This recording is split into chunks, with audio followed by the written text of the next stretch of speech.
asertif dan juga efektif dengan siswa. Kemudian yang ketiga, meningkatkan kemampuan komunikasi Bapak dan Ibu guru dalam membangun pembelajaran yang efektif dengan siswa. Oke, Bapak dan Ibu guru. Jadi ini dia ketiga tujuan webinar yang ingin kita capai nih pada siang hari ini. Oke. Nah, seperti biasa juga, saya juga akan menjelaskan nih, terkait dengan agenda kita dari jam 2 sampai jam 4 itu akan ada apa saja. Oke, yang pertama, nanti akan ada pemaparan materi nih Bapak Ibu tentang perilaku berkomunikasi. Kemudian, selain itu juga ada pemaparan materi mengenai komunikasi efektif dengan siswa. Jadi gimana sih untuk berkomunikasi efektif dengan para siswa kita? Kemudian yang ketiga, akan ada studi kasus. Jadi nanti di situ Bapak dan Ibu guru akan dibagi menjadi beberapa kelompok. Dan untuk kelompok-kelompoknya sudah di-share ya Bapak dan Ibu guru di grup kita gitu. Jadi buat Bapak dan Ibu guru yang belum melihat nih, kiranya saya masuk kelompok berapa gitu ya. Bapak Ibu guru bisa cek di grup kita. Kemudian yang keempat, akan ada sesi diskusi dan refleksi. Oke, Bapak dan Ibu guru. Jadi itu dia terkait dengan kegiatan kita dari jam 2 ini sampai kurang lebih nanti jam 4 sore nih Bapak dan Ibu. Oke, Bapak dan Ibu guru sudah siap? Siap nih untuk kita beranjak ke kegiatan kita yang pertama? Boleh sekali konfirmasi di kolom chat ya Bapak dan Ibu. Oke, sudah ada Pas Irwan nih. Siap. Oke, Bu Yaya juga sudah siap. Dari Bapak Ibu guru lain? Oke, mantap sekali nih Bapak dan Ibu guru. Siap ya, Bapak dan Ibu ya. Oke, karena sudah siap semua nih Bapak dan Ibu, saya izin untuk lanjutkan ke kegiatan kita yang pertama, yaitu perilaku berkomunikasi. Oke, Bapak dan Ibu. Sebelumnya, saya akan buka dengan diskusi terlebih dahulu nih Bapak dan Ibu. Yang pertama, berdasarkan pemahaman Bapak dan Ibu, apa aja sih jenis atau gaya komunikasi? Nah, kemarin Bapak dan Ibu sudah menonton ya di RBFT, pasti sudah tahu nih kalau misalnya komunikasi itu ada berapa jenis dan apa saja. Nah, dari Bapak dan Ibu guru ada yang bisa bantu jawab untuk pertanyaan yang pertama ini? Kiranya jenis atau gaya komunikasi itu ada apa saja? Oke, kalau menurut Bu Reni ada tiga nih. Apakah sama, tiga, dua, atau satu? Oke, sekali Ibu apabila ada yang ingin menjawab langsung, raise hand terlebih dahulu gitu ya. Oke, kalau dari Bu Reni ada tiga. Kalau dari Pak Irwan, verbal dan non-verbal ya. Oke, kalau dari Bu Nover ini juga tiga. Oke, sudah ada yang raise hand nih. Ada Bu Resti. Oke, dipersilakan nih Bu. Oke, baik. Terima kasih. Selamat siang, Bapak Ibu semuanya. Saya akan mencoba menyampaikan pemahaman saya tentang jenis-jenis perilaku komunikasi yang sudah kita pelajari bersama. Jadi perilaku komunikasi ini ada tiga. Yang pertama ada perilaku agresif, pasif agresif, dan asertif. Kalau yang agresif ini adalah komunikasi yang dilakukan secara langsung tanpa mempertimbangkan situasi, kondisi, ataupun perasaan lawan bicaranya. Sedangkan komunikasi pasif agresif adalah komunikasi di mana individu dengan tipe ini berkomunikasinya biasanya terlihat pasif di hadapan orang lawan bicaranya, tapi sebenarnya dia diam-diam memendam suatu emosi amarah. Lalu yang ketiga ada komunikasi tipe asertif, yaitu komunikasi di mana kecenderungan individu untuk berkomunikasi secara aktif, membela, memperjuangkan kepentingannya dengan memperhatikan atau mempertimbangkan perasaan dari lawan bicaranya. Seperti itu Mbak Fani. Terima kasih. Assalamualaikum warahmatullahi wabarakatuh. Waalaikumsalam warahmatullahi wabarakatuh. Terima kasih banyak Bu Resti atas jawabannya yang mantap sekali ya. Kalau menurut Bu Resti ada tiga nih dan tadi sudah dijelaskan terkait dengan komunikasi agresif, pasif agresif, dan juga asertif. Oke, selain dari Bu Resti, di sini juga sudah ada Bu Elsie nih yang sudah raise hand. Dipersilakan Ibu. Baik, terima kasih Mbak Fani. Selamat siang Mbak Fani dan Bapak Ibu semua. Kalau menurut saya ada 4 komunikasi. Yang pertama adalah agresif, kemudian pasif, Kemudian pasif agresif dan asertif. Jadi tambahan dari Bu Resti tadi, saya nambahnya asertif. Pengertiannya itu sudah dijelaskan sebelumnya oleh Bu Resti. Terus yang keempat menurut saya itu adalah komunikasi asertif, di mana komunikasi yang terjalin itu kalau dalam tanda kutipnya bisa menyenangkan semua orang. Jadi walaupun orang yang mempunyai keinginan itu tidak mendapatkan apa yang diinginkan, tapi mereka semua merasa senang dengan komunikasi yang terjadi. Itu menurut saya, Mbak. Terima kasih, Mbak Fani. Oke, terima kasih juga Bu Elsi sudah melengkapi jawaban dari Bu Resti. Kalau misalnya gaya komunikasi itu ada 4. Ada agresif, pasif agresif, dan juga asertif. Oke, saya rasa di sini Bapak dan Ibu guru juga sudah paham ya, kalau misalnya gaya komunikasi memang sebenarnya ada 4 nih Bapak dan Ibu guru, yaitu agresif, pasif agresif, dan juga asertif. Nanti kita akan bahas satu persatu ya Bapak dan Ibu guru. Terima kasih banyak kepada Bu Resti dan Bu Elsi yang sudah berkenan untuk berdiskusi nih di awal pembahasan kita. Oke, selanjutnya nih, untuk pertanyaan yang kedua. Nah, berdasarkan pengalaman Bapak dan Ibu dalam menghadapi siswa, jenis atau gaya komunikasi apa sih yang sering digunakan oleh Bapak dan Ibu guru? Dari keempat jenis tersebut, kiranya Bapak dan Ibu guru lebih sering menggunakan komunikasi yang mana nih gaya komunikasinya? Apakah yang agresif? Apakah yang pasif? Apakah pasif agresif? Atau yang asertif nih Bapak dan Ibu? Oke, boleh sekali untuk jawab di kolom chat atau mungkin raise hand juga boleh. Oke. Oke, dari Bu Elsi, Bu, mau menjawab mungkin masih raise hand? Oh iya, Mbak, saya turunkan dulu. Saya di chat aja, Mbak. Oke, siap, Ibu. Oke, kalau dari Bapak dan Ibu guru lain nih, kiranya seringnya menggunakan komunikasi yang mana? Yang agresif, pasif agresif, atau asertif nih? Boleh sekali untuk ketik-ketik di kolom chat, Bapak dan Ibu. Oke, kalau dari Bu Marlina, asertif. Oke, dari Bu Asta juga berusaha asertif. Dari Bu Sylvia, asertif. Oke, mantap sekali nih ya Bapak dan Ibu guru. Kalau dari Bu Elsi, semuanya terpakai Mbak, tergantung dengan situasi. Oke, kalau dari Bu Hertiwati, Bu Yaya, asertif. Kemudian dari Bu Nurrahmah, saya berusaha memakai gaya asertif, tetapi kenyataannya kita nggak selalu bisa menggunakan asertif, ada waktunya kita menggunakan pasif.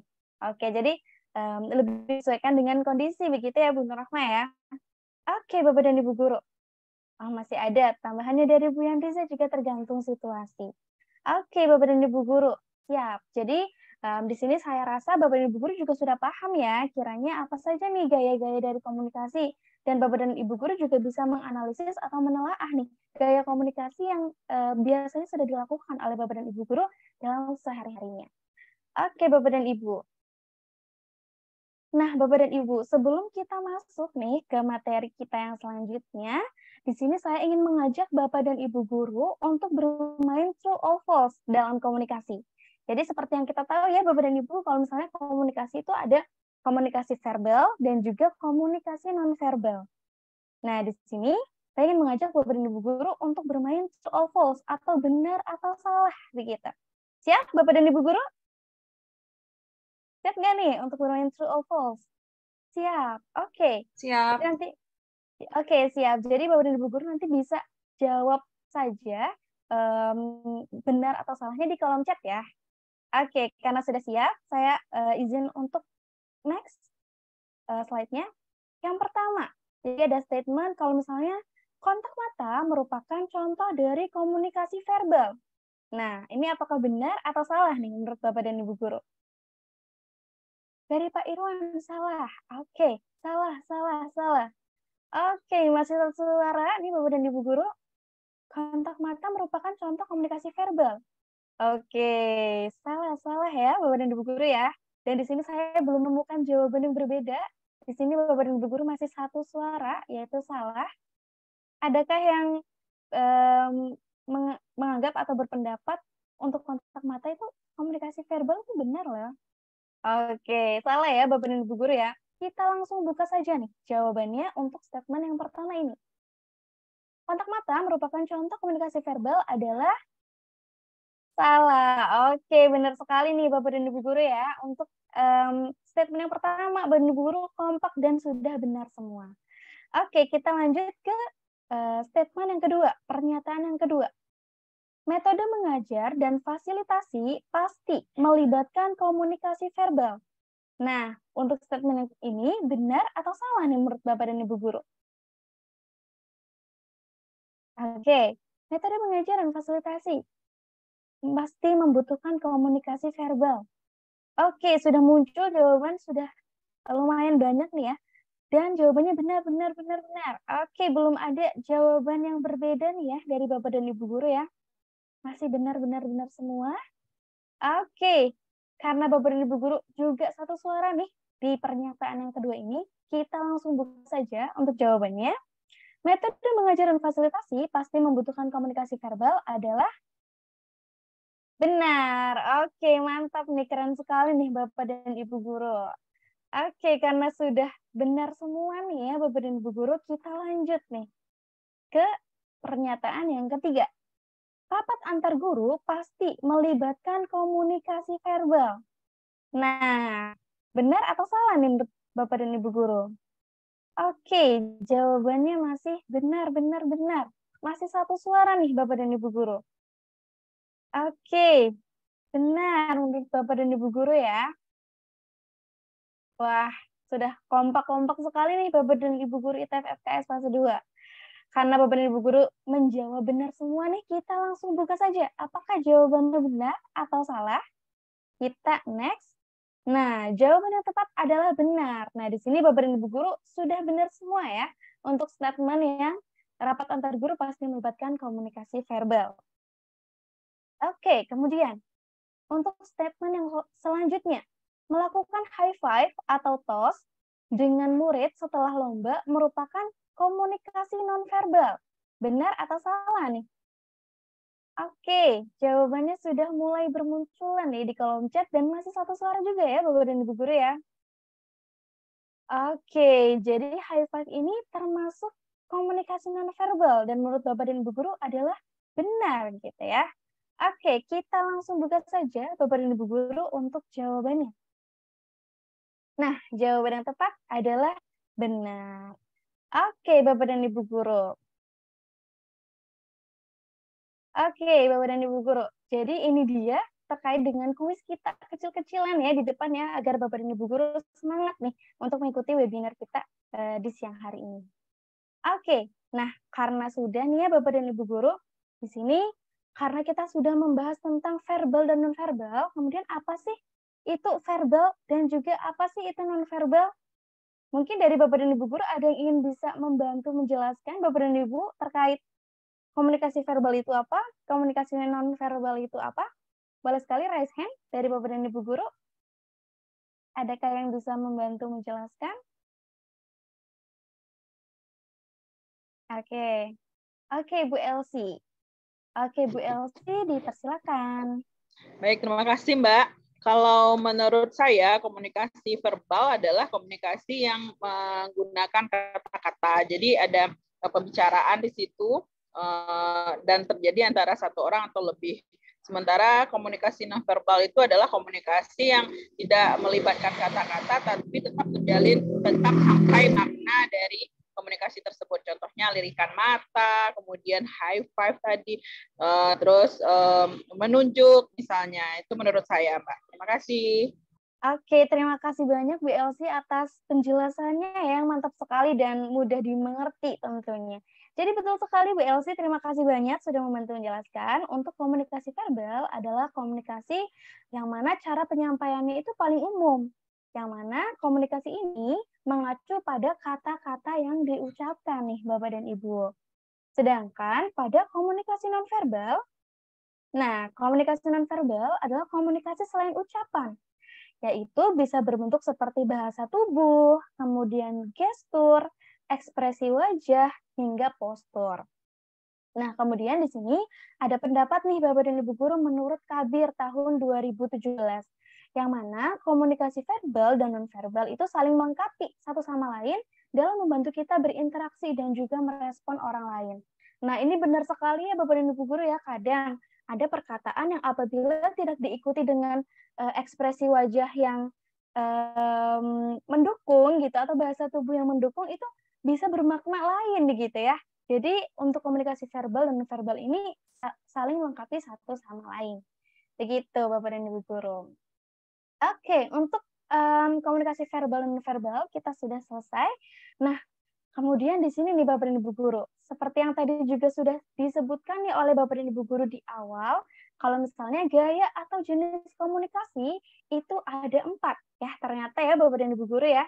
Jadi ada komunikasi pasif, kemudian ada juga komunikasi agresif, kemudian yang ketiga ada komunikasi pasif agresif, dan yang keempat ada komunikasi asertif nih Bapak dan Ibu.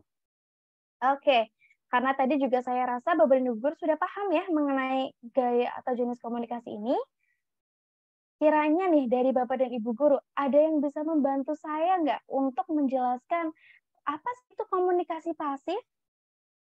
Oke, dari Bapak dan Ibu guru boleh sekali untuk raise hand, atau mungkin ketik-ketik di kolom chat juga boleh Bapak dan Ibu, terkait dengan komunikasi pasif nih. Komunikasi yang seperti apa sih komunikasi pasif itu? Oke, ada dari Ibu Marlina. Oke, dipersilakan Ibu. Iya, menurut saya komunikasi pasif itu menempatkan orang lain sebagai master dan kita, contohnya diri kita sendiri lebih rendah. Artinya tindakan kita ngomong itu demi orang lain, perilaku dikuasai mungkin takut rasa bersalah. Mungkin yang kita hanya ikut-ikutan saja menendam apa yang kita rasakan gitu. Ikut saja, nggak enak nanti kalau kita buat saran atau apa gitu menurut saya. Oke, terima kasih Bu Marlina atas penjelasannya mengenai komunikasi pasif. Jadi kurang lebih seperti itu. Memang benar ya Bu Marlina ya. Oke, kita langsung buka saja nih. Komunikasi pasif. Untuk komunikasi pasif, nah jadi betul ya yang tadi disampaikan oleh Bu Marlina. Kalau misalnya komunikasi pasif ini adalah komunikasi yang mana mereka itu akan gagal nih dalam mengekspresikan perasaan, kebutuhan, dan juga pikiran mereka ke orang lain. Kemudian, diamnya mereka adalah sebagai bentuk ketidaksetujuan.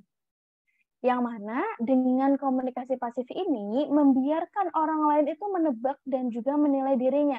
Dan biasanya itu akan beranggapan kalau misalnya orang lain itu tidak mengerti perasaannya dia. Begitu. Karena ya mereka tuh gagal dalam mengungkapkan perasaannya dan juga kebutuhannya. Nah, betul sekali nih, dari para tim introvert 2. Nah, kebanyakan kalau misalnya introvert, komunikasinya pasif ya, Pak. Oke, kemudian juga, tapi ada sisi positifnya nih, Bapak dan Ibu. Dengan ada komunikasi pasif ini, biasanya itu akan menghindari konflik dengan orang lain, karena cenderung lebih mengalah dan juga lebih lebih menerima begitu dan juga menghindari konflik seperti itu.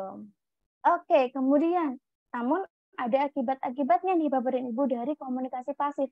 Apa saja nih kiranya? Yang pertama, sering merasa cemas dan juga bingung. Nah, karena mereka gagal dalam mengekspresikan perasaannya, jadi mereka tuh bingung apa sih yang memang harus dia tuh lakukan gitu ya. Karena apa yang terjadi mungkin itu tidak sesuai dengan keinginannya, kebutuhannya, dan juga perasaannya sendiri itu tidak nyaman. Jadi cemas dan bingung harus berbuat apa. Kemudian yang kedua, akan sering merasa tertekan. Nah, ini dia. Karena merasa, kalau menurut Bu Marlina tadi, merasa orang lain itu sebagai master gitu ya. Dan dirinya itu yang lebih rendah, jadi sering merasa tertekan. Kemudian sering merasa kesal dan juga tidak dapat menangani masalah yang terjadi karena cenderung menghindari konflik. Oke, dari Pak Muryadi, banyak diam dan sedikit cuek. Oke, betul sekali nih Pak Muryadi. Oke, Bapak dan Ibu. Kemudian gimana nih contohnya? Jadi ada juga nih Bapak dan Ibu guru, contoh yang dilakukan oleh guru komunikasi pasif. Nah, pada hari pengumpulan tugas, di mana ada siswa yang berkata, Pak, tugasnya susah banget, jadi sekelas belum ada yang selesai. Kalau minggu depan dikumpulkannya gimana? Gitu. Oke, jadi dari Bapak guru yang ada di layar ini, Sebenarnya dalam benak hatinya itu berkata, ya ampun kenapa baru bilang sekarang, padahal tugas yang lain juga menunggu diselesaikan. Namun yang keluar adalah, ya sudah, boleh gitu. Oke, dari Bapak dan Ibu Guru ada yang pernah mengalami ini juga nggak nih? Seperti skenario yang ada di layar, di mana siswa meminta untuk perpanjangan pengumpulan, sebenarnya yang dirasa itu banyak sekali loh tugas yang diselesaikan, tapi ya udahlah gimana lagi, nggak apa-apa gitu. Oke, Bapak dan Ibu Guru. Oke, kalau dari Bu Askia sering nih. Kalau dari Bapak dan Ibu Guru lain, apakah sama dengan Bu Askia? Oke, juga dari Pak Muryadi. Oke. Nah, selain itu di sini juga ada contoh yang dilakukan oleh siswa nih. Nah, setelah selesai kelas fisika, Pak Aji menanyakan kembali kepada muridnya, apakah ada yang mau ditanyakan? Namun, para siswa itu menjawabnya, tidak ada Pak Aji. Padahal di dalam hatinya siswa, aduh, sebenarnya aku belum paham nih tentang listrik statis, tapi mau, soalnya nggak ada yang nanya. Nah, ini relate sekali nggak nih dengan Bapak dan Ibu Guru? Pasti kalau misalnya di ujung pembelajaran ditanyain, adakah yang ingin bertanya gitu? Pasti jawabnya nggak ada. Padahal di benaknya tuh sebenarnya pengen tanya, cuma malu-malu aja. Gitu. Bener nggak nih Bapak dan Ibu Guru? Sering merasakan ini? Oke, pernah. Benar sekali. Oke. Jadi relate sekali ya Bapak dan Ibu Guru untuk contohnya ini. Oke, seringnya pada diam ketika ditanya. Oke, kalau dari Bu Vini, sering Mbak giliran pembahasannya baru lewat di minggu lalu malah ditanyakan, katanya belum paham. Oke, jadi menghambat pembelajaran ya, cukup menghambat pembelajaran untuk komunikasi pasif ini ya Bapak dan Ibu ya. Oke, pernah. Oke, mantap nih Bapak dan Ibu. Jadi relate sekali nih dengan apa yang dirasakan oleh Bapak dan Ibu. Nah, selanjutnya nih Bapak dan Ibu Guru. Oke, selanjutnya ada komunikasi agresif nih Bapak dan Ibu Guru. Kiranya nih dari Bapak dan Ibu Guru, adakah yang bisa membantu saya untuk menjelaskan apa sih itu jenis komunikasi agresif yang sudah dipahami oleh Bapak dan Ibu Guru?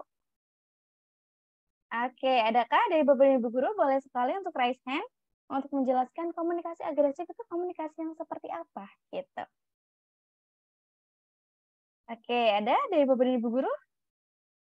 Atau mau ketik-ketik di kolom chat? Atau raise hand juga boleh sekali. Oke, mungkin di sini saya akan, oke dari Bu Resti. Oke, Bu Resti bersedia untuk menjelaskan komunikasi agresif ya. Oke, dipersilakan Ibu. Ya, baik. Saya akan mencoba menyampaikan pemahaman saya tentang komunikasi agresif. Komunikasi agresif ini adalah sebuah komunikasi yang dilakukan secara langsung tanpa mempertimbangkan situasi, kondisi, ataupun perasaan dari lawan bicaranya. Dia secara spontanitas mengeluarkan apa yang ada di pikirannya. Nah, menganggap dirinya paling tepat, ya, master, benar, dan mungkin saja orang lain itu salah semuanya.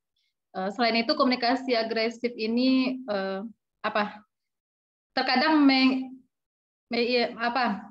memaksakan kehendak kepada orang lain, seperti itu. Terima kasih, Mbak. Oke, terima kasih Bu Resti. Jadi kalau menurut Bu Resti, komunikasi agresif itu komunikasi yang maunya menang sendiri, gitu, merasa benar dan orang lain salah.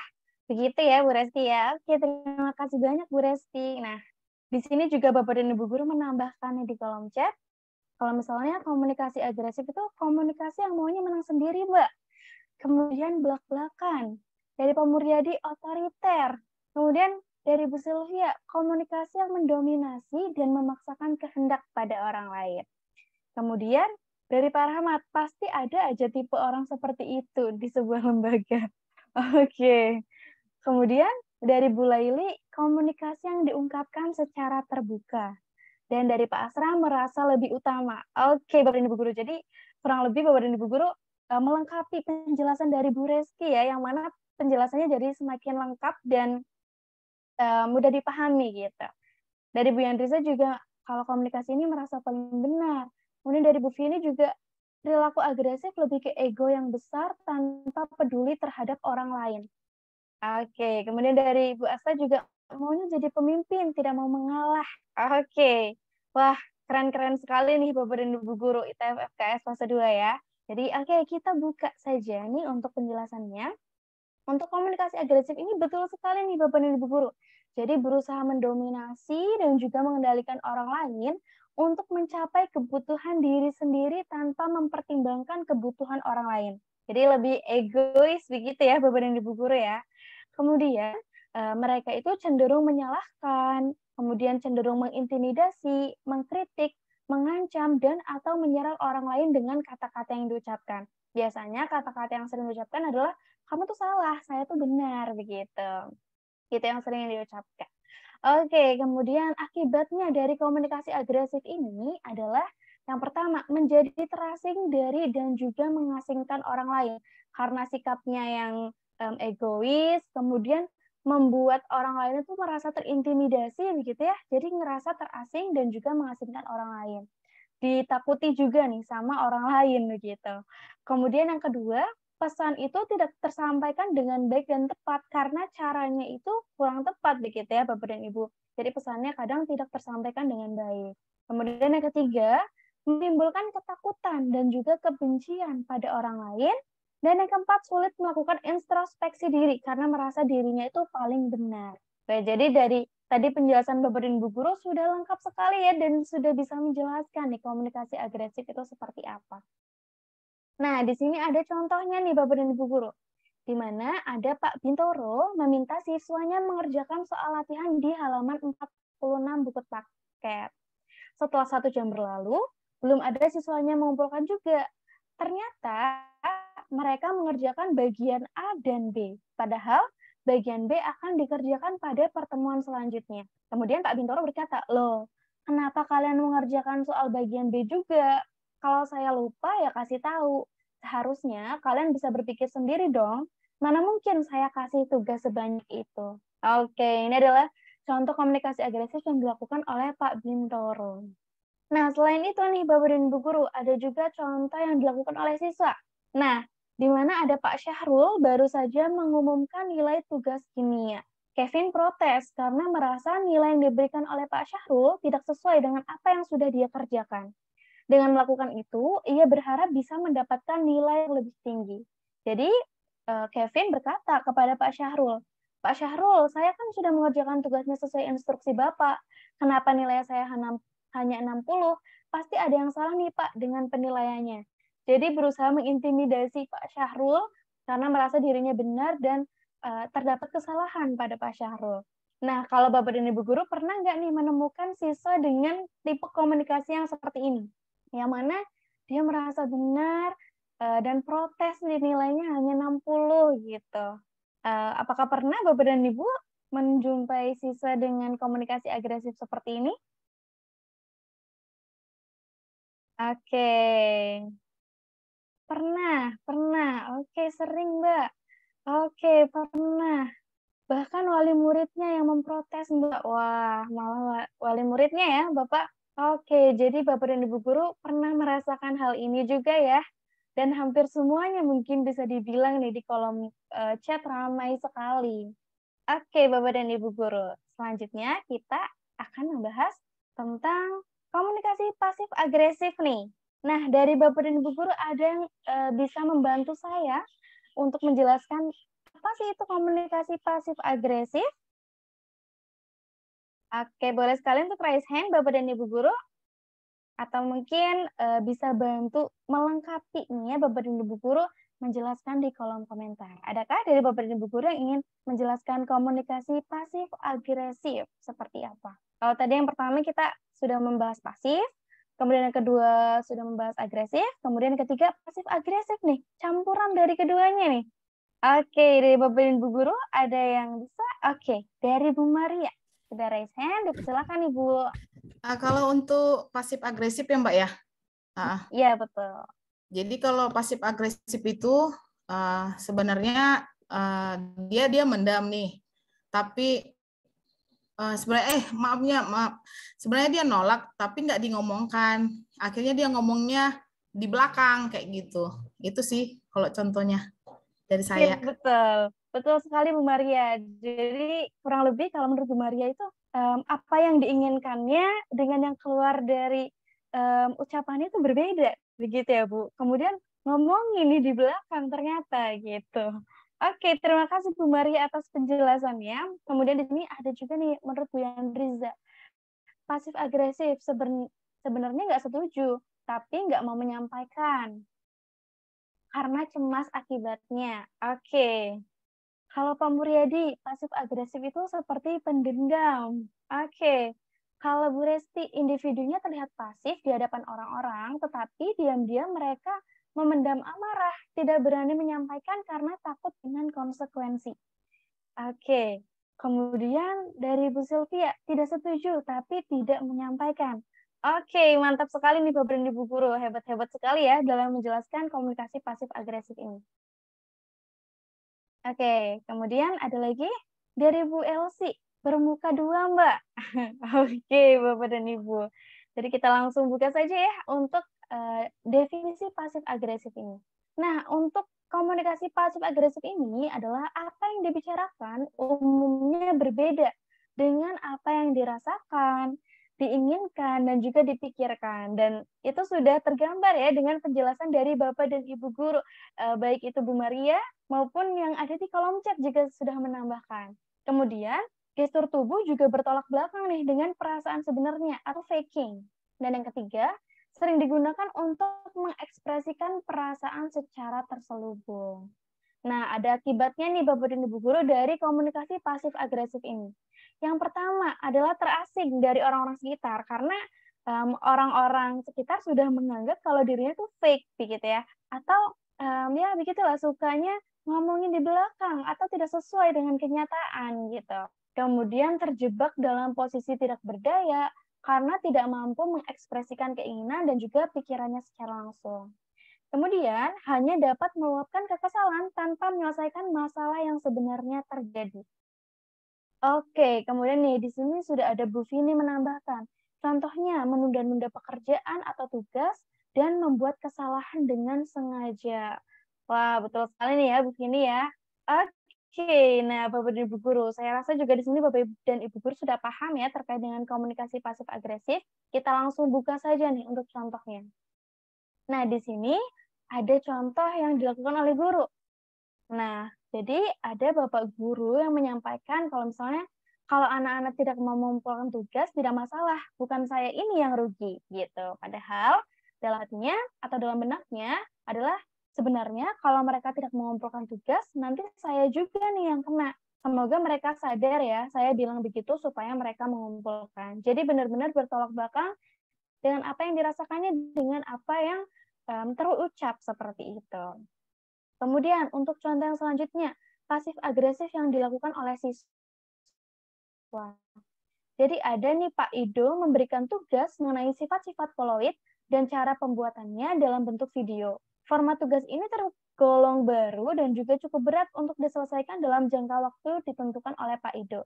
Namun siswa itu menjawab, wah seru banget Pak tugasnya. Sebelumnya kan belum pernah ada nih tugas gininya diminta membuat video.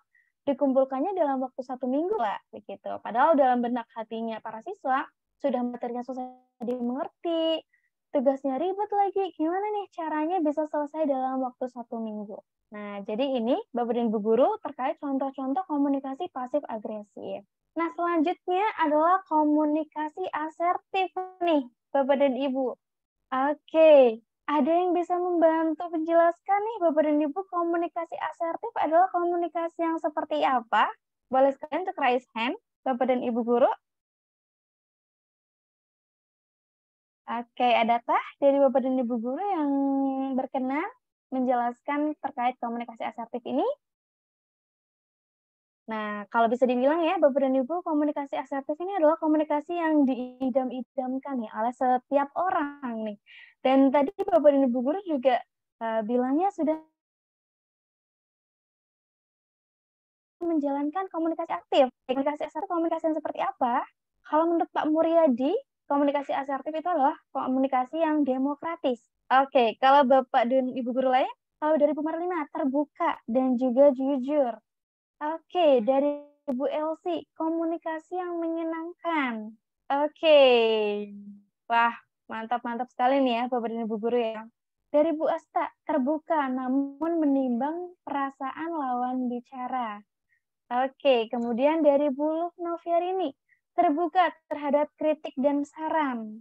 Oke, ada lagi yang mau nambahkan dari Bapak dan Ibu Guru untuk komunikasi asertif ini? Oke, jadi betul sekali ya Bapak dan Ibu Guru ya, kurang lebih yang sudah disampaikan oleh Bapak dan Ibu Guru. Dan di sini juga ada tambahan dari Bu Sylvia menyampaikan pendapatnya tanpa menyakiti perasaan orang lain. Oke, untuk komunikasi asertif, betul sekali nih Bapak dan Ibu, yang tersebut adalah dengan lugas mengungkapkan kebutuhan, keinginan, ide, perasaannya sendiri. Namun juga tidak lupa nih untuk mempertimbangkan kebutuhan orang lain juga dan juga perasaannya orang lain juga begitu. Nah, kemudian untuk dampaknya itu seperti apa? Yang pertama, itu merasa terhubung dengan orang lain karena saling menghormati di mana kebutuhan masing-masing itu dihargai begitu. Kemudian, yang kedua saling memahami dengan lawan bicara. Kemudian yang ketiga, mempermudah dan menangani masalah yang muncul. Dan yang keempat, menciptakan lingkungan yang saling menghormati, menghargai, dan terbuka dalam menyampaikan masalah yang terjadi. Oke, jadi betul sekali ya, sama semua yang sudah disampaikan oleh Bapak dan Ibu Guru di kolom chat. Ditambahkan lagi nih sama Bu Vini. Kalau misalnya biasanya perilaku yang menggunakan bahasa yang tidak bersifat agresif. Oke, jadi kebalikannya dari agresif ya Bu Vini ya. Kemudian dari Bu Alia, tidak mendominasi berlebihan dan juga tidak memaksakan kehendak. Oke, mantap sekali. Terima kasih banyak Bapak dan Ibu Guru atas partisipasinya ya untuk menjelaskan komunikasi asertif di kolom chat. Oke, kemudian gimana sih caranya atau contohnya maksud saya? Oke, jadi di sini ada seorang guru yang menyampaikan kepada siswanya, tugas kamu sudah bagus nih penulisannya, dikerjakan dengan rapi, juga sesuai format. Hanya saja akan lebih baik jika contohnya dilengkapi, supaya pembaca bisa lebih memahami konsepnya. Nah, di sini mengutarakan pendapat atau yang dirasakan oleh guru itu dengan lugas, namun juga berani untuk mengatakan apa yang tidak atau kekurangan dari lawan bicaranya, tapi juga disertai dengan solusi dengan penyampaian yang baik kata-katanya. Kemudian yang kedua ada contoh dari siswa. Jadi ada Ibu Tiara selesai menjelaskan mengenai proyeksi bangun ruang. Kemudian beliau menanyakan kepada muridnya, apakah ada yang ingin ditanyakan terkait materi yang sudah disampaikan? Dan ternyata ada nih Bapak dan Ibu yang bertanya. Jadi Bu Tiara, saya masih kurang paham nih cara mencari tahu sudut pada bidang yang berpotongan. Boleh dijelaskan lagi Bu? Biasanya ini jarang sekali ya oleh siswa. Biasanya di satu kelas itu paling cuma 1 siswa, 2 siswa begitu. Benar nggak nih Bapak dan Ibu Guru? Yang berani bertanya ketika diberikan kesempatan untuk bertanya tentang materi pelajaran. Oke, Bapak dan Ibu Guru. Nah, karena kita sudah membahas tentang gaya-gaya komunikasi, di sini saya punya studi kasus nih, Bapak dan Ibu Guru. Yang mana Bapak dan Ibu Guru bisa menentukan ya, jenis komunikasi apa sih yang diterapkan pada studi kasus ini. Oke, saya bantu bacakan ya, Bapak dan Ibu ya. Jadi, ada Bu Marina merupakan guru baru di SMA 123. Melihat bahwa beliau masih berusia muda, para peserta didik sengaja membuat beliau jengkel ketika pertama kali mengajar di kelas. Mereka bahkan bertanya mengenai hal-hal yang kurang sopan. Misalnya, apakah sudah punya pacar atau belum? Dan tipe pasangan idealnya seperti apa? Bu Marina hanya tertawa dan diam karena merasa perilaku muridnya akan mereda jika tidak ditanggapi. Namun sebenarnya Bu Marina merasa sangat kesal. Oke, dari Bapak dan Ibu Guru. Oke, dari Bapak dan Ibu Guru jawabannya adalah pasif agresif. Oke, pasif agresif, pasif agresif. Oke, satu suara ya ternyata ya dari Bapak dan Ibu Guru ya. Ikut yang atas, oke, dari Pak Muryadi. Oke, pasif agresif. Mungkin ada yang bisa menjelaskan nih Bapak dan Ibu kenapa sih jawabannya itu pasif agresif? Oke, dari Bu Maria. Dipersilakan Ibu. Oke, terima kasih. Nah, kata kuncinya di sini namun sebenarnya kan gitu. Berarti di dalam hatinya merasa kesal, tapi ya dibuat ketawa aja. Itu udah menandakan kalau dia komunikasinya pasif agresif. Oke, mantap sekali Bu Maria. Penjelasannya singkat namun cukup mudah dipahami ya Bu Maria ya. Oke, Bapak dan Ibu guru lain, adakah yang punya pendapat lain dari Bapak dan Ibu guru atau sama nih dengan Bu Maria? Boleh sekali jempolnya. Oke, dari Bapak dan Ibu guru lain ada yang ingin berpendapat lain? Namun sejauh ini pendapatnya sama sih, pasif agresif sih. Oke, karena sama saya anggap Bapak dan Ibu guru juga alasannya sama ya dengan Bu Maria. Gitu. Oke, Bapak dan Ibu. Selanjutnya, di sini ada studi kasus lagi nih, Bapak dan Ibu guru. Pak Jabar merupakan pembina ekstrakurikuler Paskibra di sekolahnya. Beliau memang terkenal sangat disiplin dan juga tegas. Suatu hari, siswa di kelas yang beliau ajar sangat berisik dan kurang memperhatikan pemaparan materi. Jabar pun berkata, "Wah, ramai sekali ya seperti di pasar. Di sini ada anak Paskibra. Kalian kan sudah diajari kan kalau ada pembina yang berbicara di depan harusnya seperti apa?" Oke, menurut Bapak dan Ibu guru, komunikasi apa sih yang dilakukan oleh Pak Jabar ini gayanya? Apakah yang pasif atau agresif? Atau pasif agresif atau bahkan asertif? Oke, sejauh ini Bapak dan Ibu guru menjawab yang agresif. Ya, agresif. Oke, dari Bu Elsi asertif nih. Oke, ada dua pendapat ya, Bapak dan Ibu guru. Mungkin yang menjawab agresif nih dari Ibu Marnila, mungkin Bu bisa dijelaskan kenapa nih Ibu memilih jawaban agresif? Oke, Bu Marnila, apakah ada?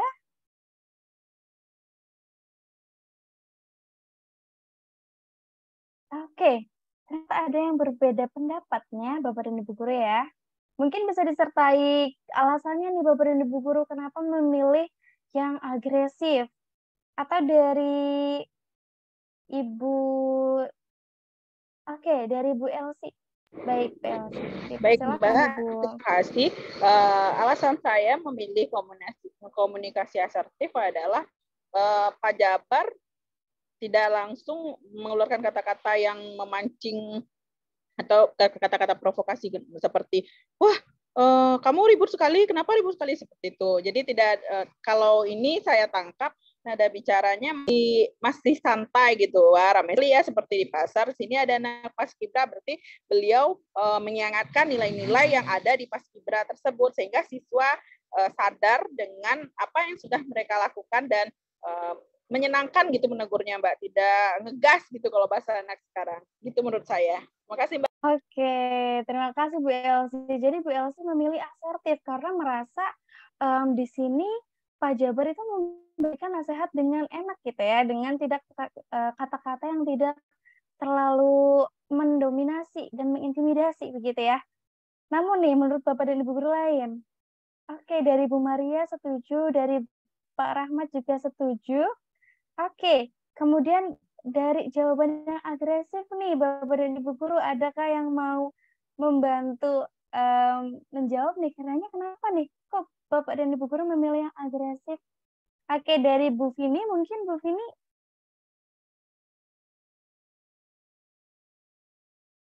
Oke.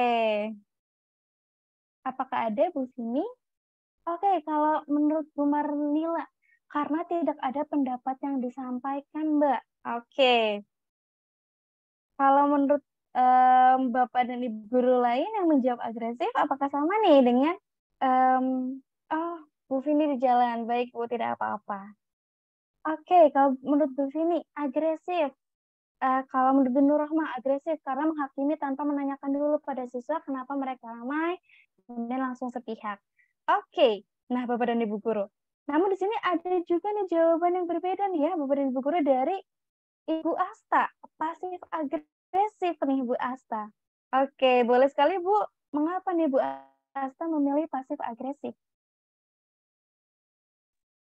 Oke, makasih Mbak. Nah, kalau saya Ibu. pasif agresif karena sepertinya dari saya memahami kata-kata di situ tuh seolah menyindir. Kalau menurut saya loh Mbak, jadi ini kok kayaknya kalau pemahaman saya menyindir berarti maksudnya mungkin pasif agresif. Demikian. Oke, terima kasih Bu Asta. Wah, ternyata Bapak dan Ibu guru di sini pendapatnya berbeda-beda nih. Oke, jadi masih ada yang agresif-agresif gitu.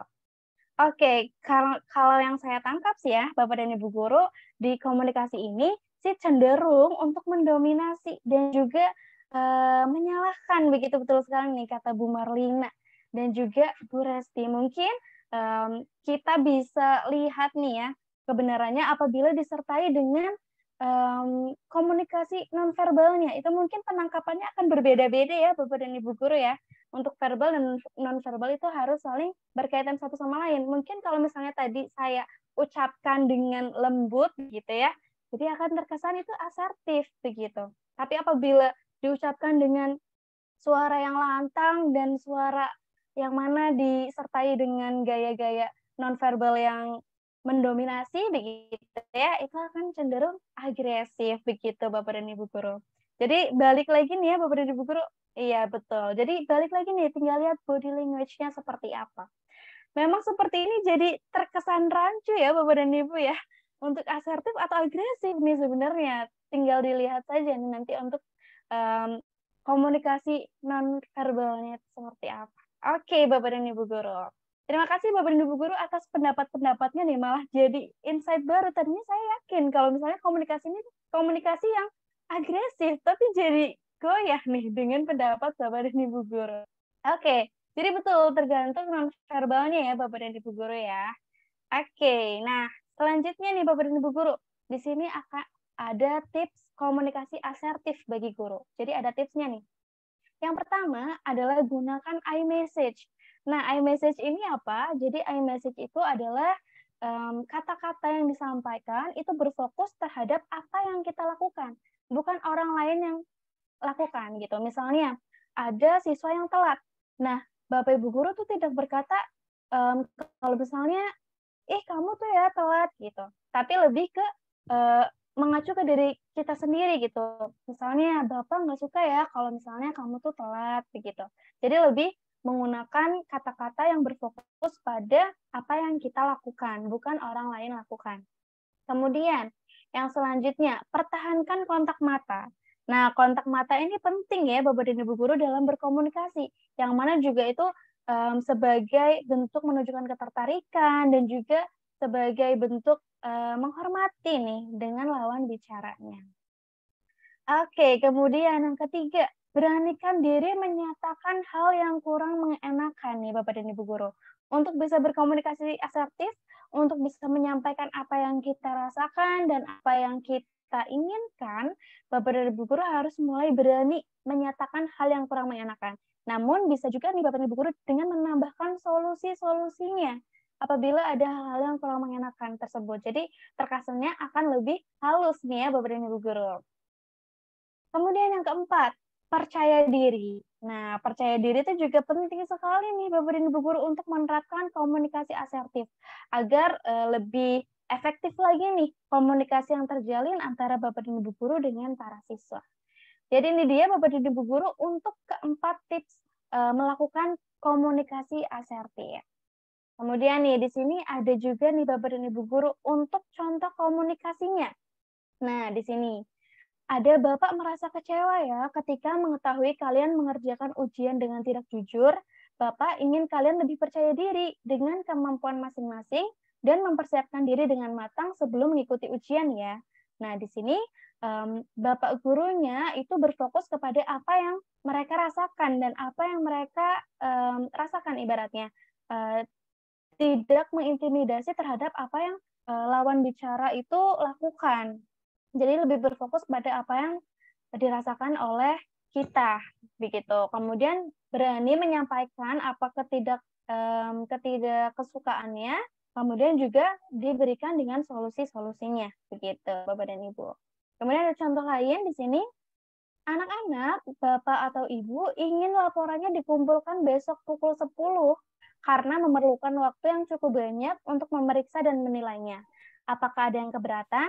Nah, di sini lagi-lagi berfokus pada iMessage, kemudian menyampaikan apa yang menjadi permasalahannya, namun juga tidak mengabaikan nih apa yang dirasakan oleh para siswa dan gimana pendapat para siswa. Tetap ditanyakan begitu, apakah mereka setuju atau tidak.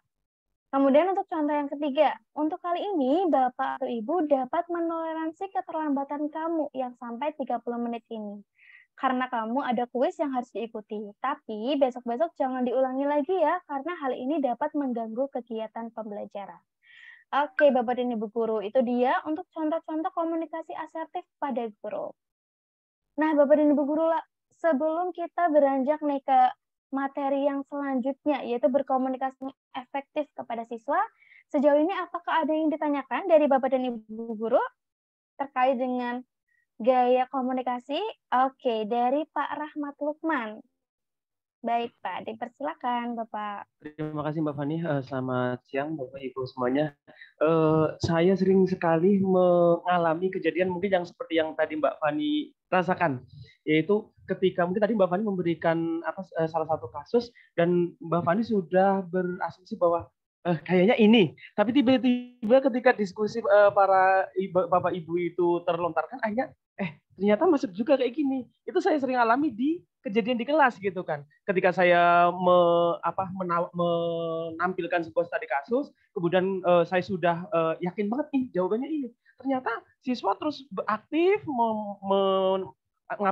mengeluarkan ide-idenya, akhirnya oh iya ya, ternyata nggak melulu kayak gini, bisa juga kayak gitu. Nah, ketika terjadi hal-hal seperti itu, sikap kita seperti apa baiknya? Terima kasih. Oke. Pertanyaan dari Pak Rahmat. Jadi relate sekali dengan apa yang tadi saya rasakan ya Pak. Kalau misalnya tadinya tuh yakin banget nih jawabannya. Kalau misalnya jawabannya itu adalah itu gitu ya. Tapi ternyata setelah mendengarkan pendapat-pendapat dari para siswa, jawabannya bisa berubah lagi. Bapak dan Ibu. Oke. Jadi kalau menurut saya ya Pak Rahmat, mungkin nanti Bapak dan Ibu guru bisa menambahkan nih. Untuk menjawab dari pertanyaan Pak Rahmat, mungkin juga ada yang merasakan hal yang sama begitu ya. Oke, Bapak. Kalau menurut saya Pak Rahmat, karena kita kan di kurikulum merdeka, yang mana keterbukaan itu menjadi poin utama nih. Jadi ketika ada diskusi dan ternyata jawabannya itu nggak pasti, itu adalah jawaban yang nggak pasti berarti ya Pak. Jawabannya nggak pasti, ternyata menemukan jawaban-jawaban lain.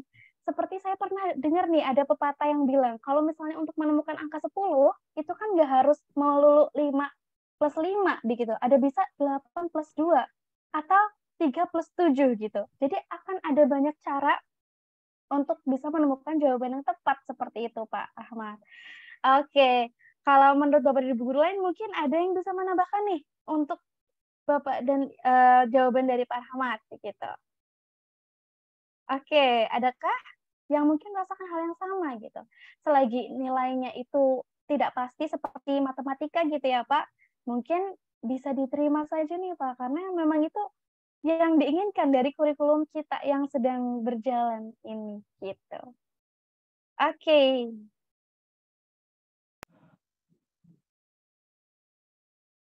Oke, begitu Pak Rahmat, apakah sudah puas atau mungkin ingin mendengar suara dari Bapak dan Ibu guru lain nih? Kayaknya Bu Elsie itu angkat Oke, siap. Bu Elsie. Oh ya, Bu Elsie sudah raise hand. Boleh Bu, dipersilakan. Ya, terima kasih Mbak Fani. Pak Rahmat, kalau menurut saya di matematika kan itu ada kalimat terbuka ya Pak ya. Jadi kalimat terbuka itu belum tentu benar atau salahnya. Kalau menurut Mbak Fani tadi, gimana Mbak Fani yang apa tadi yang kata Mbak Fani sebelum ini? Yang benar salah gitu apa tadi? Saya tangkap. Yang kan tadi kan diskusi Pak Rahmat bilang ini jawabannya mana yang benar mana yang salah gitu tadi kan. Jadi kan ada dua kemungkinan, ada dua atau lebih kemungkinan. Jadi bisa 5 tambah 5 10 atau 3 tambah 7 10 gitu kan. Nah, dalam matematika juga ada namanya kalimat terbuka itu kita belum tahu ini kebenarannya gimana. Jadi ternyata di situ ada beberapa jawaban yang memungkinkan untuk menjadi jawaban yang atau solusi dari soal tersebut. Jadi menurut saya kalau kembali ke Pak Rahmat tadi ya setuju dengan Mbak Fani bahwa kurikulum merdeka itu ternyata jalannya bukan satu gitu, bukan tok di situ tapi bisa banyak dan tujuannya sama. Kalau menurut saya seperti itu. Terima kasih Mbak Fani, Pak Rahmat. Maaf kalau salah. Oke, terima kasih Bu Elsie atas tambahan jawabannya. Oke, dari Bapak dan Ibu guru lain mungkin ada yang mau menambahkan nih, Bapak dan Ibu guru, untuk pertanyaan dari Pak Rahmat?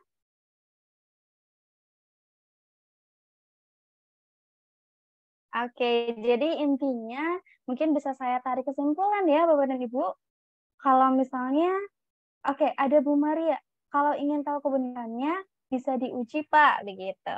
Jadi mungkin Bapak dan Ibu guru terima saja nih pendapat dari para siswa. Oke, yang penting selama itu masih sejalan dengan apa yang dibahas, begitu. Mungkin juga itu bisa membuat kita bisa belajar lebih lagi, begitu dari para siswa kita. Begitu, oke. Bapak dan Ibu guru, begitu Pak Rahmat, apakah sudah puas? Mungkin nanti kita bisa membahas di kesempatan berikutnya gitu ya Pak, untuk mencari tahu nih enaknya bagaimana gitu. Oke, sudah cukup. Dari Bapak dan Ibu guru lain, apakah ada yang ingin menambahkan? Atau ingin bertanya? Atau boleh lanjut nih kita ke pembahasan yang kedua. Boleh sekali konfirmasi di kolom chat Bapak dan Ibu. Oke, dari Pak Rahmat lanjut. Dari Bapak dan Ibu guru lain. Oke, lanjut. Oke, lanjut ya Bapak dan Ibu guru lain. Oke, Bapak dan Ibu guru. Karena kita lanjut, kita akan beranjak ke kegiatan kita yang kedua nih Bapak dan Ibu. Yang mana adalah berkomunikasi yang efektif kepada siswa. Gimana sih cara komunikasi efektif kepada para siswa? Oke, sebelumnya saya juga akan membuka dengan diskusi lagi nih Bapak dan Ibu. Berdasarkan pengalaman Bapak dan Ibu, apakah Bapak atau Ibu pernah mengalami masalah komunikasi dengan siswa sehingga menghambat pembelajaran? Pernah nggak nih Bapak dan Ibu mengalami masalah komunikasi dengan siswa sampai-sampai pembelajarannya itu terhambat? Oke, dari Bu Yandriza pernah. Dari Bapak dan Ibu guru lain, apakah pernah? Oke, pernah sering Mbak. Oke, ternyata pernah ya Bapak dan Ibu ya. Oke, kita lanjut. Kemudian apa nih hambatan yang Bapak dan Ibu guru dapatkan saat berkomunikasi dengan siswa? Hambatannya itu berupa apa sih Bapak dan Ibu? Oke, mungkin ada yang raise juga boleh Bapak dan Ibu. Atau mungkin ketik-ketik di kolom chat juga nggak apa-apa, saya masih tunggu. Oke, hambatannya apa nih kira-kira dalam komunikasi dengan siswa?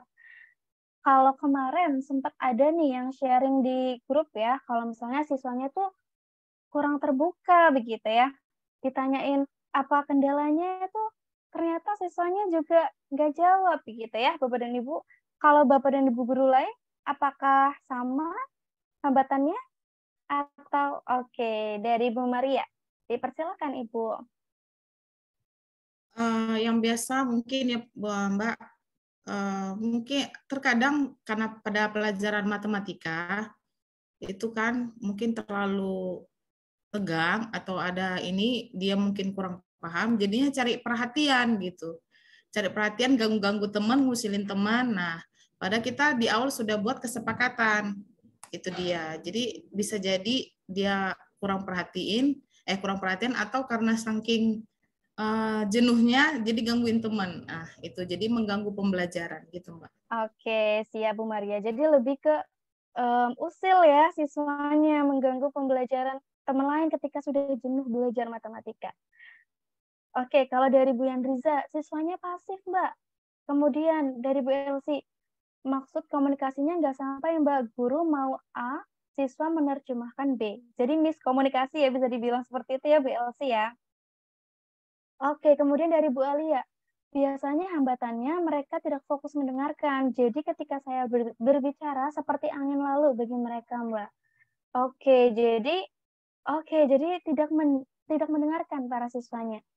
Kemudian dari Bu Asta malu bertanya. Oke, pasif sebentar. Kemudian Bu Marlina, ketika siswa lapar. Oke, kalau lapar benar-benar mempengaruhi fokus ya, Bu. Kemudian jumlah siswa yang cukup padat di kelas sangat berpengaruh. Oh iya, betul sekali nih Pak Rahmat. Kemudian di sini ada Bu Asta nih yang raise hand. Boleh sekali Bu, dipersilakan.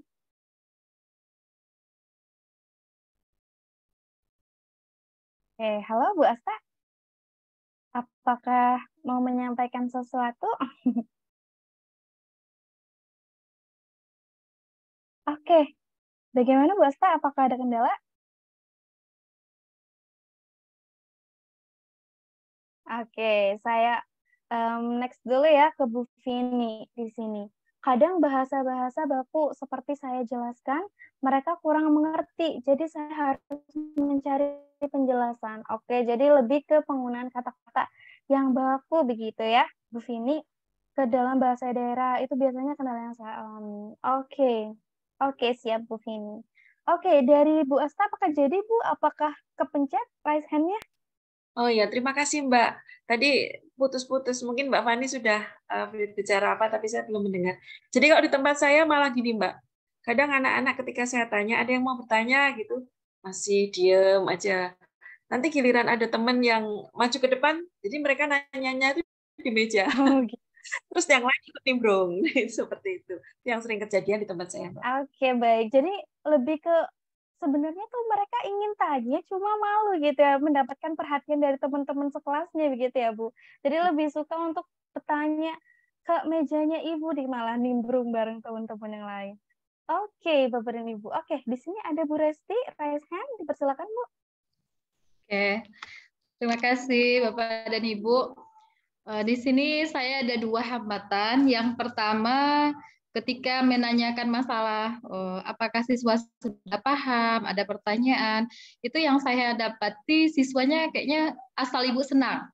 Jadi asal saya senang, ada pertanyaan, udah Bu, udah paham ya. Nah, jadi mereka banyakkan menipunya, Mbak. Kemudian yang kedua, yang saya rasakan sebagai guru biologi, karena pelajaran biologi itu banyak istilah Latinnya. Nah, jadi di sini yang sedikit menghambat proses pembelajaran yang saya rasakan. Nanti siswanya, Bu, apa sih Bu? Ini Bu, ya, misal pembelajarannya tentang biologi sel. Nah, kita nanti nyebut organel-organelnya. Nanti siswa itu secara apa? Nggak paham Bu, ini Bu, ya. Nah, jadi agak ada hambatannya dari karakteristik mapelnya itu, Mbak. Oke. Terima kasih. Oke, terima kasih juga Bu Resti sudah sharing terkait dengan hambatannya. Berarti kalau tadi Bu Resti hambatannya yang penting siswanya itu Ibu guru senang gitu ya. Kalau misalnya dijawab tidak ada pertanyaan, Ibu menganggap kalau misalnya siswa sudah paham semua gitu. Yang penting Ibu guru senang. Kemudian yang kedua adalah karakteristik di mata pelajarannya karena menggunakan bahasa-bahasa Latin. Oke, terima kasih banyak nih Bapak dan Ibu guru. Hambatan-hambatannya sudah disebutkan. Kemudian kita lanjut nih ya Bapak dan Ibu guru ya dari diskusi kita. Gimana sih pentingnya komunikasi efektif? Jadi hambatan-hambatan yang tadi disampaikan nih oleh Bapak dan Ibu guru bisa diselesaikan dengan komunikasi yang efektif nih Bapak dan Ibu. Nah, yang pertama untuk pentingnya adalah penyampaian materi akan jauh lebih mudah untuk siswa pahami dan mengerti. Gitu. Ketika komunikasi yang terjalin antara Bapak dan Ibu guru dengan para siswa itu efektif. Kemudian, yang kedua, membuat manajemen, suasana, dan interaksi siswa di kelas menjadi lebih menyenangkan. Karena tidak terkesan kaku sekali, begitu ya Bapak dan Ibu. Nah, jadi lebih fun lagi dan lebih menyenangkan. Kemudian yang ketiga, mencapai keberhasilan akademik siswa dan keberhasilan kehidupan profesional guru.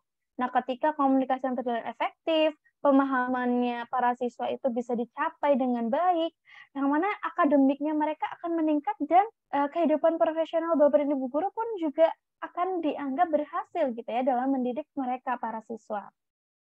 Kemudian yang keempat, membangun rasa kepercayaan siswa terhadap guru. Dan yang kelima, mencegah dan mengatasi masalah yang timbul saat pembelajaran di sekolah.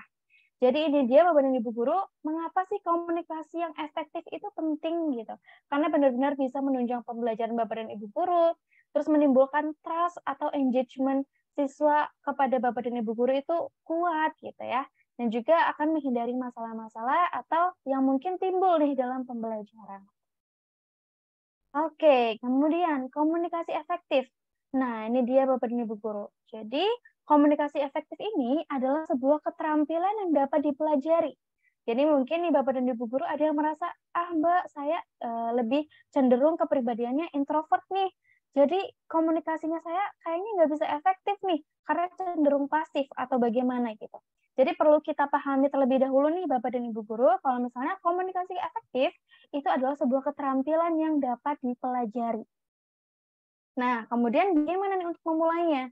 Memulainya adalah dengan niat, usaha, dan juga latihan. Yang pertama adalah niat dulu ya, Bapak dan Ibu Guru, namun juga dibarengi dengan usaha, kemudian latihan, atau diterapkan dalam kehidupan sehari-hari. Karena tidak cuma satu percobaan nih Bapak dan Ibu Guru itu langsung berhasil.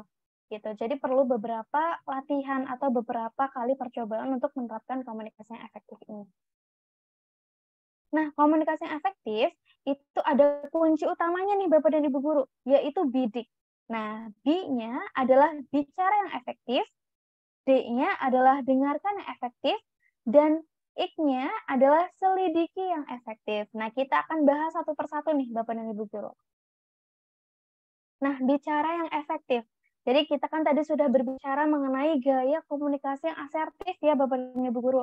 Jadi bicara secara efektif itu bisa kita definisikan juga dengan berkomunikasi dengan gaya asertif. Yang mana ada poin-poin penting nih yang perlu Bapak dan Ibu Guru pahami. Yang pertama adalah tujuan dari berbicara adalah menginformasikan, bukan mengkritik. Kemudian yang kedua, mulailah dari hal-hal pokok yang positif. Jadi mulai dari hal-hal yang positif terlebih dahulu ketika mungkin ada ketidaksukaan yang ingin disampaikan gitu ya, mulai dari hal-hal yang positif terlebih dahulu. Kemudian yang ketiga, hindari melakukan penyamarataan atau generalisasi saat berbicara. Nah, tentunya ini kepada para siswa ya, Bapak dan Ibu, karena kan kita tahu sendiri kalau misalnya para siswa itu sifatnya atau perilakunya itu kan berbeda-beda gitu. Ketika Bapak dan Ibu Guru itu mengeneralisasi satu kelas itu dicap sebagai kelas yang badung begitu. Padahal di dalamnya ada nih siswa-siswa tuh yang rajin mendengarkan Bapak dan Ibu Guru dan rajin mengikuti kelas Bapak dan Ibu Guru dan mengerjakan tugas, tapi di cap yang sama itu akan membuat komunikasinya tuh terhambat begitu karena aku udah nggak mau gitu lagi karena juga aku ujung-ujungnya dicapnya sama nih sama teman-temanku yang nakal, yang badung begitu. Kemudian yang keempat, berkomunikasilah dengan bahasa yang mudah dipahami oleh siswa. Nah, tadi Bapak dan Ibu Guru juga banyak ya yang terkendala dengan bahasa, entah itu bahasa baku atau bahasa yang kurang dimengerti nih oleh para siswa. Jadi Bapak dan Ibu Guru bisa memilih bahasa yang mudah dipahami oleh para siswa. Kemudian, yang terakhir adalah gunakan ungkapan kata saya atau I message yang tadi kita juga sempat spill ya beberapa guru di tips berkomunikasi yang efektif gitu. Ini untuk bicara secara efektif Bapak dan Ibu. Kemudian dengarkan secara efektif itu bagaimana? Nah, jadi Bapak dan Ibu dalam berkomunikasi mendengarkan itu juga menjadi komponen yang mendasar nih. Menjadi pendengar yang aktif dapat membantu Bapak Ibu Guru memahami siswa dan juga berdampak pada proses pembelajaran yang baik. Oke, terus bagaimana nih cara untuk mendengarkan secara efektif? Yang pertama adalah sabar mendengarkan siswa tanpa mencela pembicara. Jadi tanpa memotong pembicaraan mereka sebelum mereka selesai. Kemudian yang kedua adalah mendengarkan siswa itu untuk memahami mereka, bukan untuk menanggapi. Jadi yang pertama adalah memahami terlebih dahulu nih apa yang ingin para siswa sampaikan. Kemudian yang ketiga, berempati dan berusaha untuk melihat sesuatu itu dari sudut pandang siswa. Gimana ya rasanya kalau misalnya saya atau siswa lain atau anak saya itu berada di posisi dia.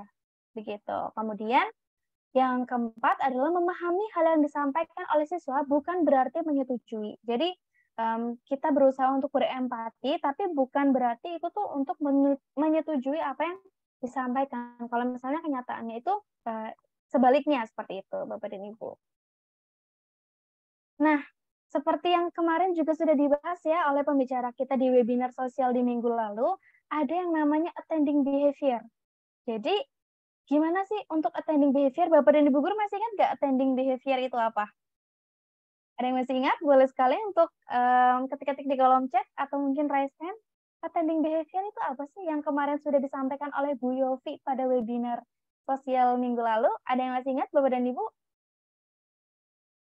Oke, masih ingat nggak nih Bapak dan Ibu? Oke, dari Bu Alia, Ulfah, sikap hadir. Oke, betul sekali nih ya Bapak dan Ibu. Jadi untuk attending behavior itu adalah sikap hadir, di mana ketika berkomunikasi, kita itu merasa kalau misalnya kita tuh berada bersama mereka, begitu.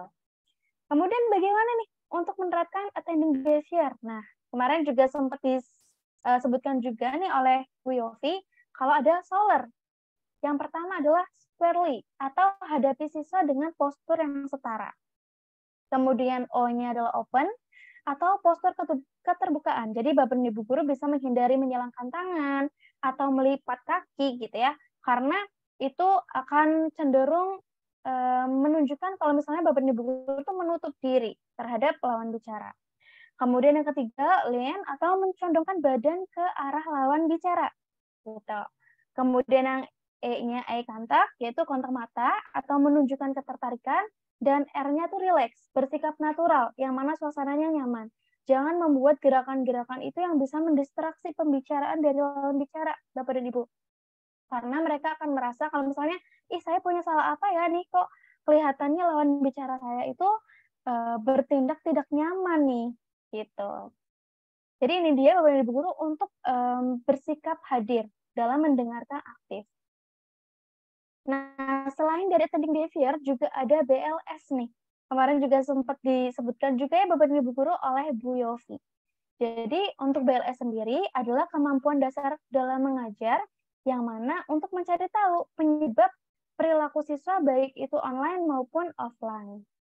Nah, di sini ada step-stepnya ya Bapak dan Ibu guru, dan ini bisa dilakukan secara berurutan maupun bisa juga secara tidak berurutan. Yang pertama adalah bertanya.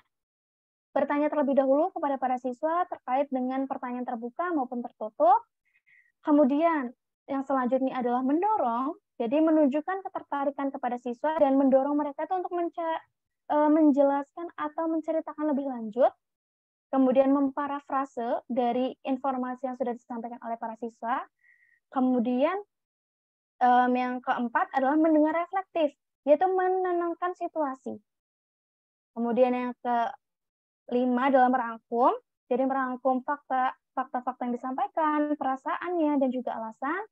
Kemudian ada juga memvalidasi, jadi menunjukkan poin penting yang dikatakan siswa. Jadi saya juga ingat nih kemarin ada perkataan dari Pak Rahmat yang katanya insight-nya dari Bu Yofi adalah lebih baik kita tuh memvalidasi daripada kita berasumsi, gitu ya Pak.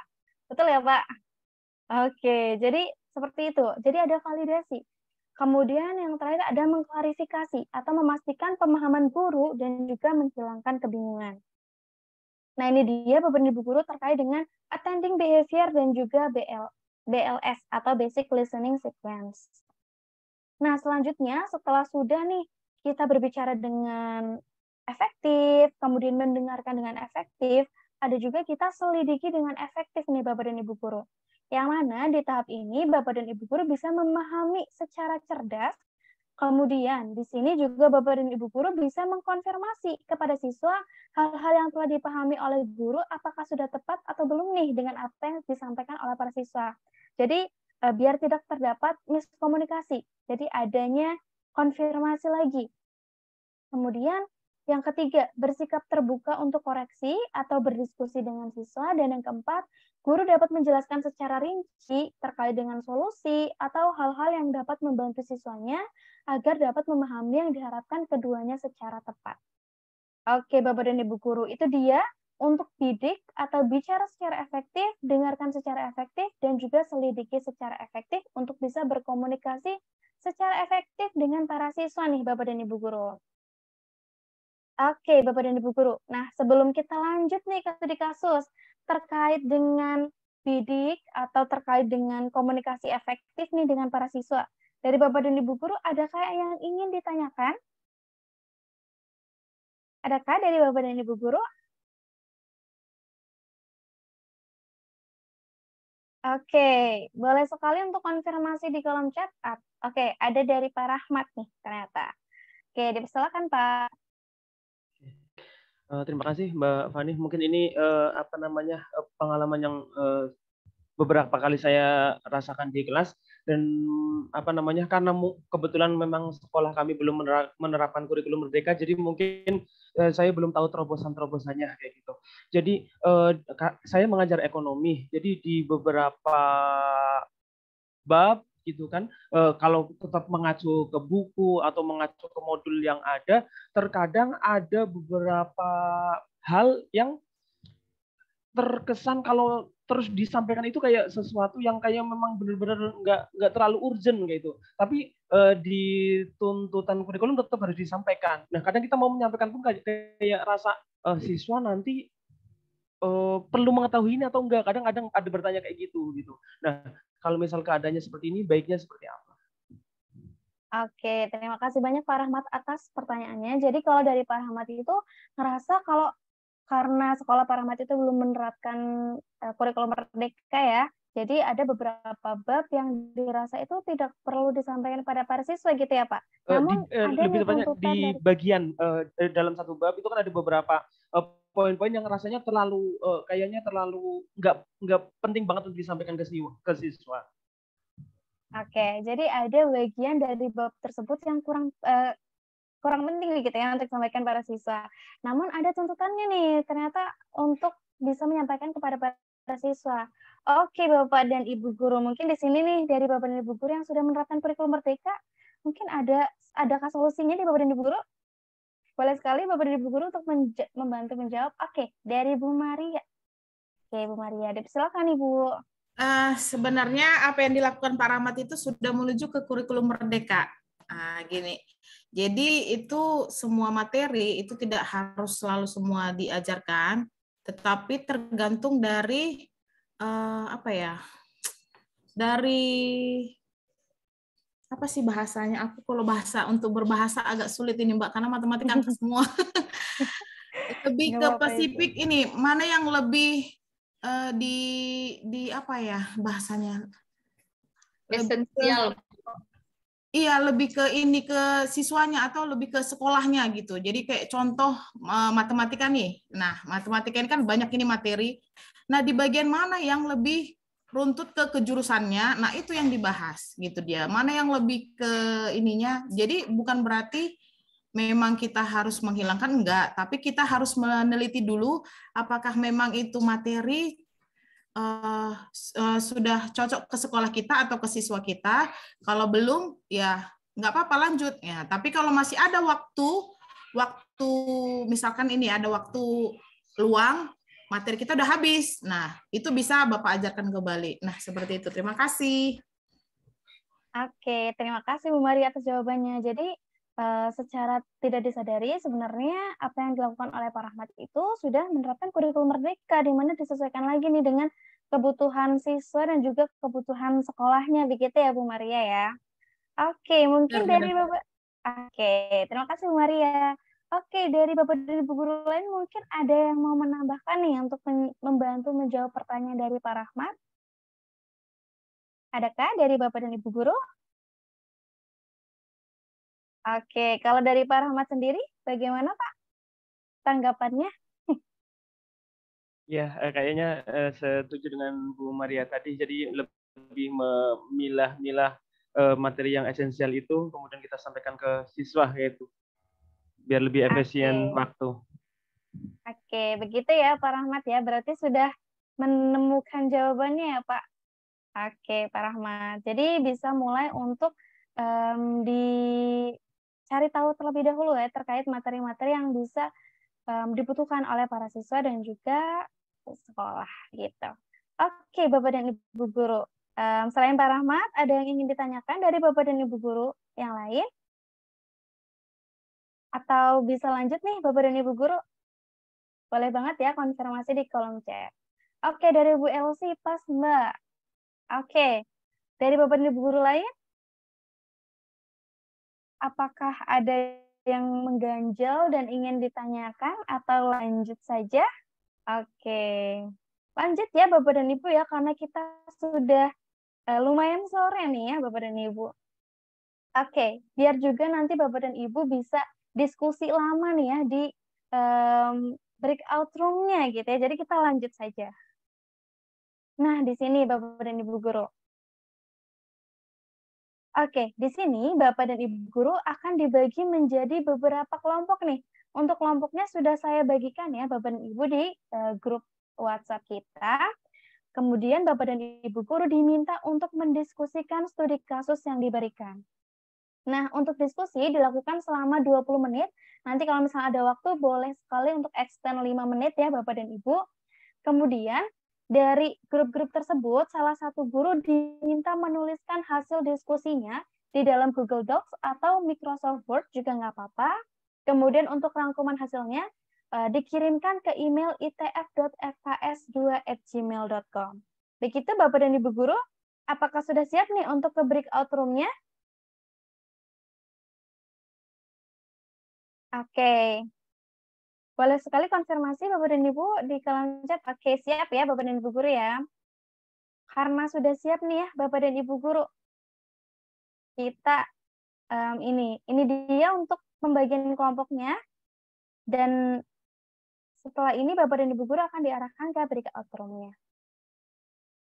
Kemudian nih di sini saya akan membantu membacakan ya Bapak dan Ibu guru terkait dengan studi kasusnya. Di sini yang pertama, Bu Rani adalah guru matematika yang terkenal menakutkan oleh siswa. Hari ini ia akan mengajar mengenai logika matematika. Di awal pembelajaran, Bu Rani mengajak siswa-siswinya untuk bermain kuis melalui media Kahoot. Siswa-siswi dapat mengaksesnya di handphone masing-masing untuk melihat terlebih dahulu kemampuan awal siswa untuk pembelajaran ini. Setelah proses kuis selesai, banyak dari siswa yang mendapatkan skor kecil, dan berdasarkan hasil analisis, ada 60% siswa yang memiliki skor di bawah rata-rata. Melihat hal ini, Bu Rani langsung berkata, apa saja yang kalian pelajari selama ini? Soal mudah seperti ini saja, kalian tidak bisa mengerjakannya. Nah, mendengar hal tersebut, semua siswa tertunduk dan tidak ada yang berani melihat Bu Rani. Kemudian, selama proses belajar berlangsung, suasana di kelas menjadi mencekam. Bu Rani berusaha untuk menanyakan beberapa hal mengenai pembelajaran ini dengan kehidupan sehari-hari, tetapi belum siswa selesai bicara, Bu Rani sudah memotong dan melemparkan pertanyaan ke siswa lain. Saat ada siswa yang ingin mengajukan pertanyaan, Bu Rani menjawab sambil mengerjakan sesuatu di laptopnya. Sehingga siswa tidak terlalu mengerti dengan jawaban dari Bu Rani dan tidak berani kembali bertanya. Nah, itu dia Bapak dan Ibu guru untuk studi kasus yang pertama. Kemudian apa saja yang perlu Bapak Ibu guru bahas nanti akan ada di slide selanjutnya.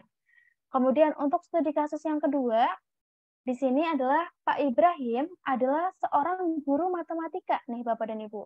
Ia selalu berusaha menjelaskan materi melalui Zoom di tengah kondisi rumahnya yang selalu ramai dengan anak-anaknya yang sedang bermain. Nah, terkadang anaknya merengek, meminta diambilkan sesuatu, dan Pak Ibrahim meninggalkan Zoom untuk beberapa menit. Namun, setelah itu kembali, melanjutkan penjelasannya. Untuk memastikan internet tetap stabil pun Pak Ibrahim sampai rela mengajar di meja makan. Pada saat penjelasan materi melalui Zoom, Pak Ibrahim selalu menghidupkan kamera dengan harapan siswa juga melakukan hal yang sama. Namun, dari 20 siswanya, tidak ada satupun yang melakukannya. Siswanya pun sangat pasif selama pembelajaran. Setiap Pak Ibrahim mengajukan pertanyaan, tidak ada satupun siswa yang menjawab. Kemudian, setelah selesai memaparkan materi, umumnya Pak Ibrahim juga memberikan latihan soal melalui grup WhatsApp. Dari 20 siswa, hanya 4-5 yang merespon dalam grup. Karena merasa kesal, Pak Ibrahim sesekali mengirimkan pesan seperti, tidak apa-apa kok, tidak usah direspon nak, yang penting tugasnya dikerjakan dengan benar ya. Dengan harapan, siswanya akan merespon dan menyadari perilakunya. Tetapi justru tidak merubah respon siswa di grup WhatsApp. Nah, selain itu, Pak Ibrahim selalu menjelaskan instruksi tugas dengan jelas dan detail melalui pesan panjang di grup WhatsApp. Namun, seringkali tugas yang dikumpulkan siswa tidak sesuai dengan instruksi tugas yang diberikan dan melewati deadline yang sudah diberikan. Oke, Bapak dan Ibu Guru. Kemudian apa nih yang perlu dibahas oleh Bapak dan Ibu Guru di dalam breakout room nanti? Nah, yang pertama adalah menurut Bapak Ibu, adakah hal yang dilakukan oleh peran guru pada masing-masing kasus sudah dilakukan dengan benar? Kemudian mengapa? Kemudian dampak apa yang akan terjadi jika hal tersebut dilakukan terus-menerus pada masing-masing kasus?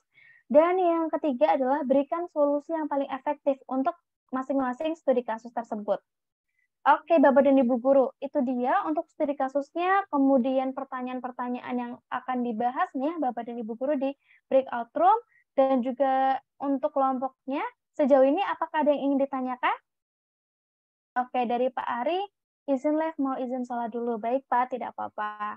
Dari Bapak dan Ibu Guru lain, adakah yang ingin ditanyakan terkait instruksi tugasnya? Adakah yang masih dibingungkan? Atau tidak ada? Boleh sekali konfirmasi di kolom chat, Bapak dan Ibu.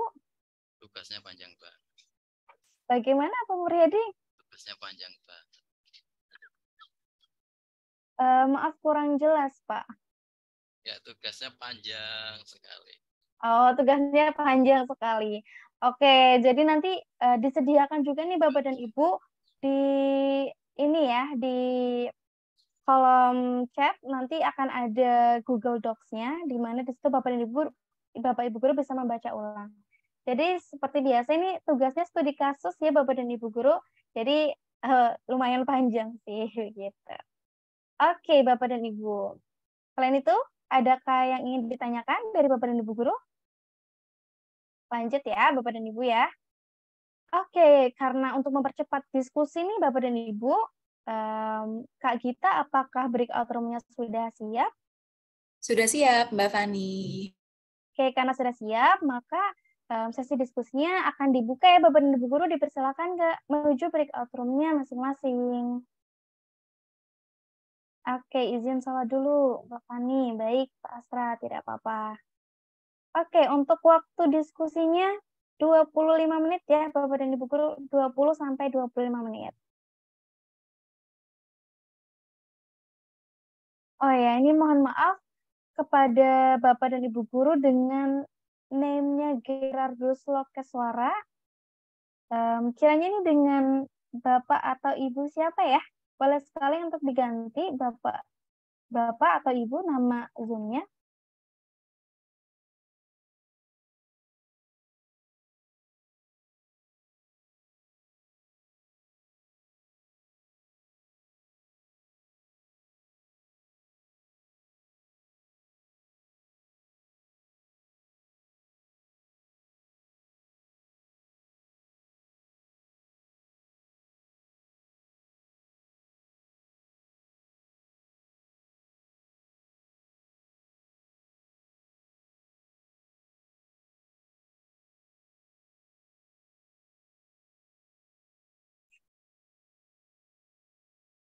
Oke, dari FKS ya ternyata. Baik.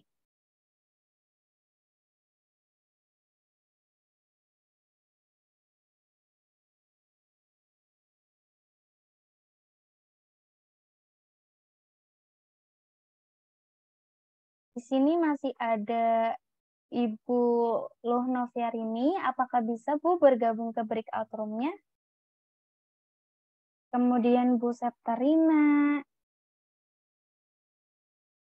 Kemudian Pak Novra Silta, Pak Yoki, Bu Christine, dan Bu Marnila. Apakah bisa join ke breakout room-nya?